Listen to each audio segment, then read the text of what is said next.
Hello and welcome to my channel. Today I am going to teach you class 10th chapter number 10, which is The Book That Saved the Earth, and it is written by Charlie Boyko. So before starting the summary, let me give you the overview of this chapter. तो ये जो chapter है ये future पे based frictional chapter है, ठीक है। यानी इसमें जो है फ्यूचर से रिलेटेड बातें हमें बताई जा रही हैं कि फ्यूचर में लोग जो हैं कैसे हमारे इस सेंचुरी को देखेंगे।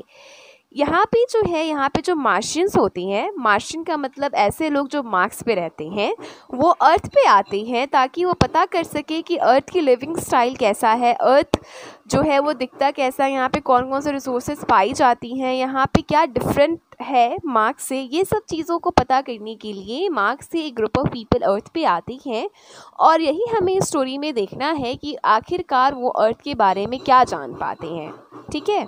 जैसे कि हमारे अर्थ से भी जो साइंटिस्ट हैं वो काफ़ी ज़्यादा इंटरेस्टेड होते हैं ये जानने के लिए कि हमारे अर्थ के साथ साथ जो डिफरेंट प्लैनेट्स है सोलर सिस्टम में, उनकी जो लिविंग स्टाइल है या उनके यहाँ कौन से रिसोर्सेज मिलती हैं। जैसे कि मार्स पे कौन सा रिसोर्सेज मिलता है, जुपिटर पे कौन सा रिसोर्सेज मिलता है, किस चीज़ से वो बने हुए हैं, इन सभी चीज़ों के बारे में जैसे हमारे साइंटिस्ट एक्सपेरिमेंट्स करते हैं, रोबोट्स भेजते हैं, स्पेसक्राफ्ट भेजते हैं, इन द सेम वे जो मार्स पे रहने वाले लोग हैं वो भी ये जानने के लिए एक्साइटेड हैं कि हमारे अर्थ पे जो हमारा लिविंग स्टाइल है वो कैसा है। तो इसी के लिए जो है वो इन्वेंट करते हैं,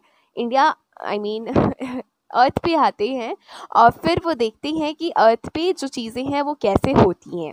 तो चलो हम अपने समरी पार्ट को स्टार्ट करते हैं। The historian welcomed visitors to the Museum of Ancient History in the 25th century.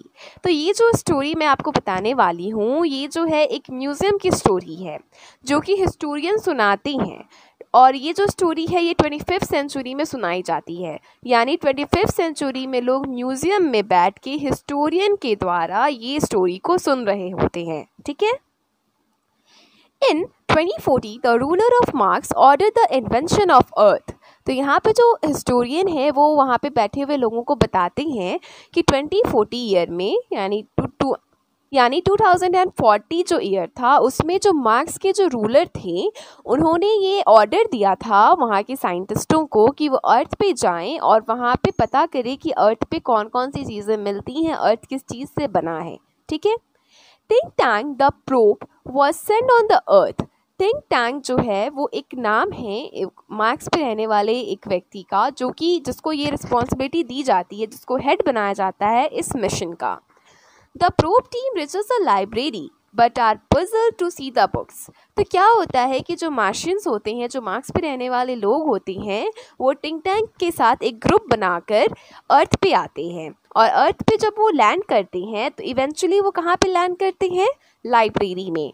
और जब लाइब्रेरी में लैंड करते हैं, उनका जो स्पेसक्राफ्ट है जब वो लाइब्रेरी में लैंड करता है, जब वो लोग बाहर आते हैं तो काफ़ी ज़्यादा पजल्ड हो जाते हैं, काफ़ी ज़्यादा कंफ्यूज हो जाते हैं बुक्स को देखकर, इतनी सारे बुक्स को देखकर एक साथ, क्योंकि लाइब्रेरी है तो ऑफकोर्स बहुत सारे बुक्स होंगे वहाँ पे। तो जो ये थिंक टैंक और उनकी जो ग्रुप थी वो बहुत ही ज़्यादा कंफ्यूज हो जाती है उन सारे बुक्स को देखकर, क्योंकि उन्हें तो हमारी लैंग्वेजेस नहीं पता है। जैसे इंडिया की मैं बात करूँ तो इंडिया के डिफरेंट स्टेट में डिफरेंट लैंग्वेजेस होती हैं, जैसे कि पंजाब में पंजाबी, महाराष्ट्र में मराठी, बंगाल में बंगाली, बिहार में बिहारी। तो इसी तरह जो दूसरे प्लैनेट की जो एक बात सोचो कि इंडिया में ही इतने सारे लैंग्वेजेस बोले जाते हैं, है ना, डिफरेंट स्टेट्स में। तो वर्ल्ड के डिफरेंट स्टेट में बहुत सारी लैंग्वेजेस होती होंगी। तो एक कंट्री में कितने सारे लैंग्वेजेस हैं, तो सोच सकते हैं कि हमारे अर्थ, हमारे वर्ल्ड में कितने सारे लैंग्वेजेस होंगे। तो जब एक कंट्री में लैंग्वेज जो है वो इतने सारे हो सकती हैं तो ऑफकोर्सली जो डिफरेंट प्लैनेट होगा उनका भी लैंग्वेज डिफरेंट होगा, तो वो कैसे पढ़ पाएंगे। यानी जो मार्शियन है वो कैसे उस बुक को पढ़ पाएंगे, नहीं पढ़ पाएंगे, क्योंकि उनकी जो लैंग्वेज है वो तो डिफरेंट है, इंग्लिश हिंदी तो होगी नहीं, उनकी तो डिफरेंट लैंग्वेज होगी। तो वो हमारे जो लैंग्वेजेस में रिटन जो बुक्स हैं उसको वो नहीं पढ़ पा रहे थे, तो इसलिए वो बहुत ज़्यादा कंफ्यूज थे कि आखिरकार ये है क्या।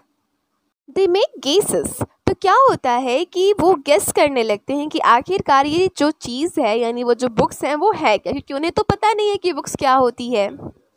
Think Tank calls them sandwiches and order his crews to eat them.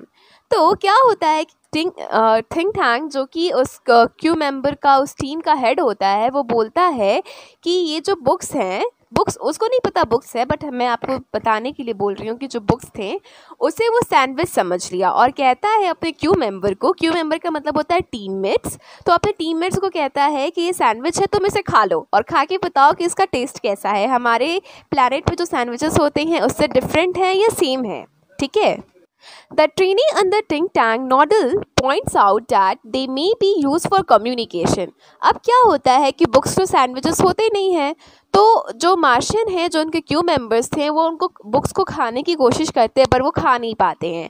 तो जो टिंग टैंग के साथ आया था नोडल, वो कहता है कि हो सकता है कि ये जो वस्तु है, ये जो चीज़ है, ये कम्युनिकेशन के लिए यूज़ की जाती हो। टिंग Tang orders them to hear communicated devices, the books. तो क्या होता है, टिंग टैंग बोलता है कि हाँ हो सकता है नॉडल तुम सही बोल रहे हो, तो ठीक है तुम इन कम्युनिकेशन जो डिवाइसेस है इसको कान के पास ले जाकर सुनो कि आखिर ये लोग बात क्या कर रहे हैं, क्या बातें हो रही हैं। ये जो बुक्स है वो कम्युनिकेशन डिवाइसेस तो थे नहीं, तो ऑफकोर्सली इससे तो कोई आवाज़ आ नहीं रही थी। When they can't hear anything, Noodle sees that they watch it. तो जब आवाज़ आ नहीं रही थी तो अब नॉडल सोचा कि अब हम क्या बोलें, तो नॉडल ने बोला कि हो सकता है कि जो यहाँ पे जो अर्थियंस है, जो अर्थ पे रहने वाले लोग हैं, वो इसको देखते होंगे मतलब हैज़ अ टीवी या मोबाइल फ़ोन इसे यूज़ करते होंगे, ठीक है।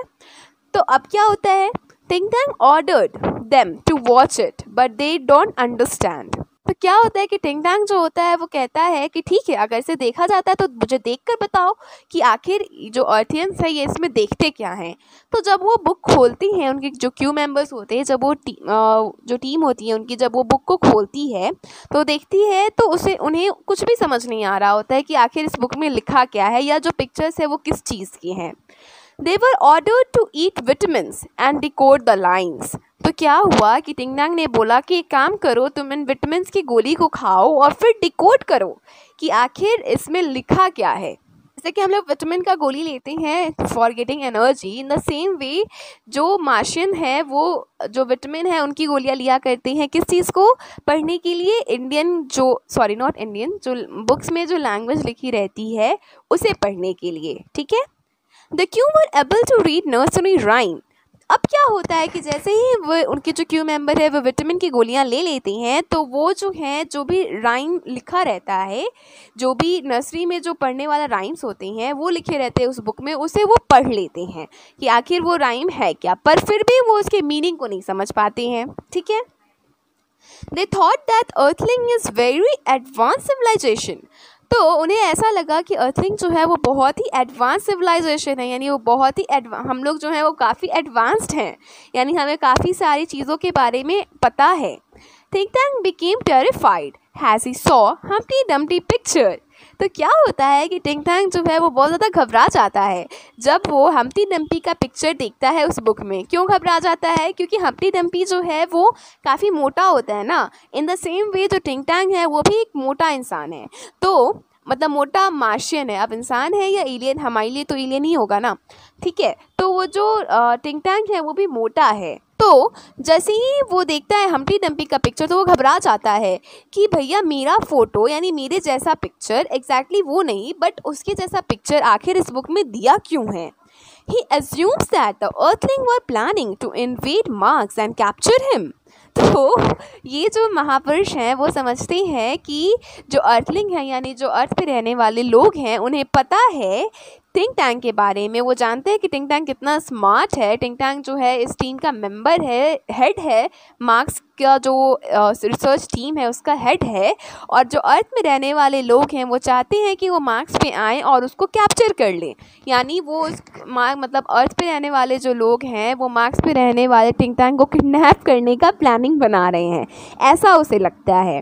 He orders to flee to Star's Alpha Centauri to escape from Earthlings. तो क्या होता है, वो घबरा जाता है, वो कहता है जल्दी जल्दी भागो यहाँ से, नहीं तो जो अर्थ पे रहने वाले लोग हैं वो हमें पकड़ ना लें। और क्योंकि वो तो चाहते ही हमें पकड़ना।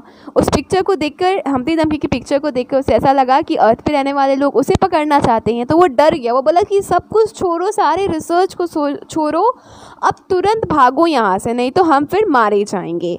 तो उसने अपने स्पेसक्राफ्ट को, जो उनका लैंड हुआ था, वो उसमें जाते हैं अंदर और फिर अर्थ से बाहर निकल जाते हैं।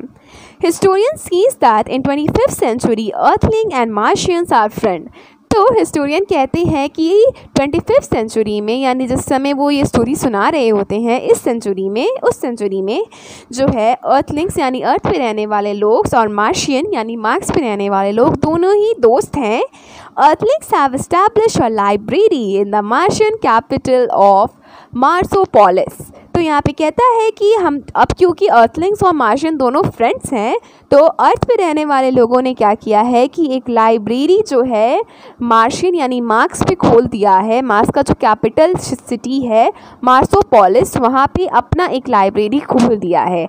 यानी कहने का अर्थ है कि वो एक फ्रेंडशिप जब हुआ अर्थ और मार्स के बीच में, तो जैसे कि मान लीजिए कि हमारे जैसे मतलब इंडिया और पाकिस्तान हो, या इंडिया चाइना हो, इंडिया नेपाल हो, इंडिया अमेरिका हो, तो इनके बीच में जो फ्रेंडशिप है, तो जब फ्रेंडशिप होती है तो हम लोग बहुत सारे गुड्स का इंपोर्ट एक्सपोर्ट करते हैं, रिसोर्सेज एक्सचेंज करते हैं।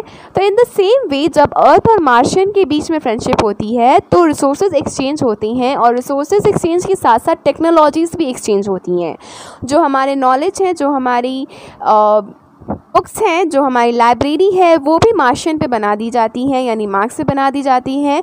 और शायद कभी फ्यूचर में ऐसा सच में हो कि हम जो अर्थन्स हैं यानी अर्थ पे रहने वाले लोग हैं, कभी वो मार्स पे भी जा सके, और मार्स पे जाकर कभी एक टाइम ऐसा हो कि वहाँ पे हमारी लाइब्रेरी हो। ठीक है, तो यहाँ पे हमारी जो स्टोरी है वो कंप्लीट होती है। आई होप कि आपको ये स्टोरी समझ में आया हो। Thank you for patiently listening and understanding this summary.